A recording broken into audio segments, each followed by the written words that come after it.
Saya tidak pernah melihat pengacara keras kepala. Saat di depan ada polisi, langsung menaikkan kecepatan, lalu dihadang motor polisi. Di dalam ada banyak uang cash. Dari dalam dompet keluarin beberapa lembar. Polisi membawanya ke tempat yang tidak terlihat CCTV. Lalu, ini apa? Ia merasa tertipu. Minta pengacara keluarin SIM-nya.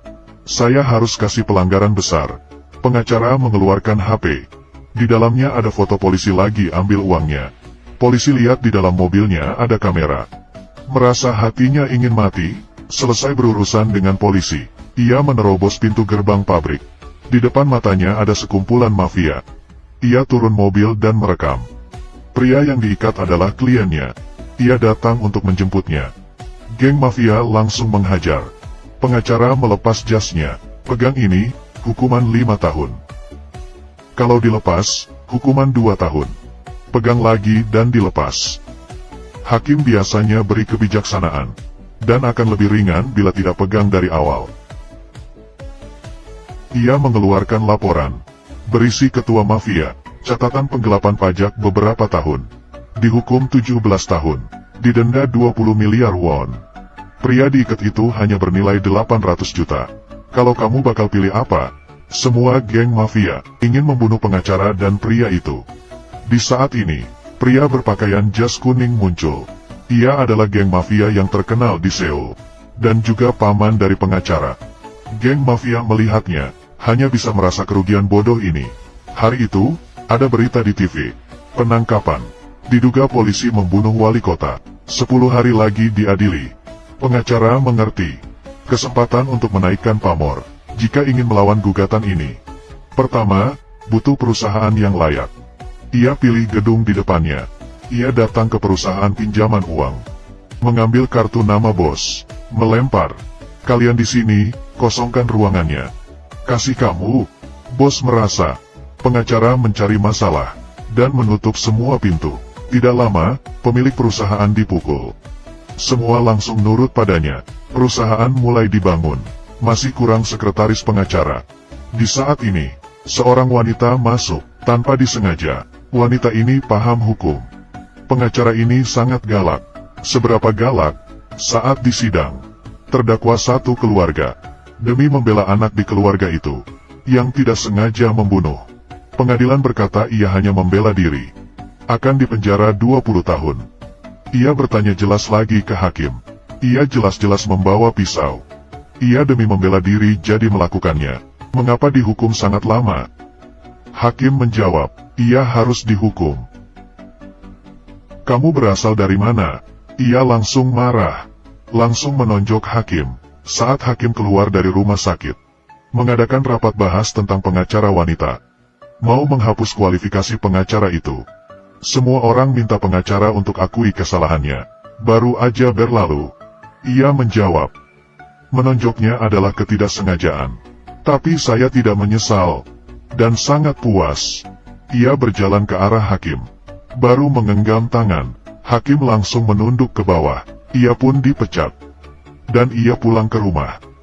Tapi, rumahnya didatangi penagih utang. Ia melihat perusahaan peminjaman uang. Masuk dan melempar kertas ke arah pria itu. Ia mau menuntut 45% suku bunga tahunan. Ingin uang? Matani berkedip sekejap. Kalau mengerti hukum bisa jadi sekretaris. Ia menatap mata pengacara pria. Merasa dilecehkan. Dan menamparnya. Lalu ia dikurung. Jangan begitu keras. Saya tidak terbiasa masuk ke tempat seperti ini. 2 hari kemudian, pengacara pria bertemu dengan pengacara wanita. Kalau Anda jadi sekretaris, semua utang ini, saya bisa bantu bayar. Pengacara wanita marah. Begini cara Anda mencari sekretaris. Pria itu suka dengan kemarahan wanita. Kamu, sampai bertemu besok. Sesampainya di rumah, alasan ayah pinjam uang, untuk menyimpan toko studio milik ibu. Memutuskan untuk bekerja, tapi dia tidak kepikir. Hari pertama kerja, untuk membela seorang pembunuh. Di depan mata adalah seorang polisi yang membunuh wali kota. Ia masih naif. Yang menanggung kesalahannya, akan membawanya keluar, dan menolak pengacara itu. Sidang pertama, ia menyesal. Pengacara pilihannya, tidak ada rasa peduli membelanya. Bahkan tidak tanggung jawab, menghukum dirinya. Selesai peninjauan, pengacara mencari polisi lagi. Sekarang percaya saya. Memutar sebuah video. Di dalam video, pengacara polisi menelepon orang terkaya di kota. Bilang bisa membebaskan polisi dari hukumannya. Polisi baru mengerti, ia ditipu. Polisi mau ganti pengacara. Tapi sidang kedua, pengacara dapat panggilan. Pengacara wanita ditangkap. Ia beritahu anak buahnya, jangan biar mereka masuk sebelum saya tiba kembali. Mereka menolong. Pengacara mulai naik ke atas, melawan orang satu persatu. Di sisi lain, mereka mengacaukan sidang. Hakim, ia utang padaku. Saya ingin menghabisinya. Orang brengsek ini. Anak buah pengacara mengacaukan semuanya. Terakhir, ia kembali membawa pengacara wanita. Tidak sampai 3 detik, langsung ditangkap polisi. Alasannya mengganggu pengadilan.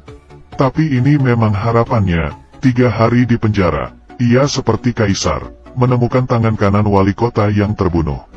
Demi menyelamatkan diri sendiri, makan sendirian, bersembunyi di penjara, pengacara berjanji akan membuatnya aman. Dan beritahu sebuah rahasia. Ini adalah gambaran. Orang terkaya menyewa seorang pembunuh untuk membunuh wali kota. Demi melindungi pembunuh, mencari pengganti, dan penggantinya adalah polisi. Ia juga membantu membiayai rumah sakit istrinya. Dengan jaminan polisi akan bebas. Tapi tujuan sebenarnya, ingin memasukkan polisi ke dalam penjara. Dan setelah itu, ia mengambil kesempatan untuk naik jabatan. Seluruh kota akan menjadi kekuasaannya. Pengacara menemukan orang yang membunuh. Ia orang suruhan orang kaya. Di konferensi pergantian wali kota, pengacara membawa pembunuh ke depan media, dan membongkar kebenarannya. Seluruh ruangan gempar. Pengacara tenar, melihat kepintaran pengacara. Akhirnya ditangkap.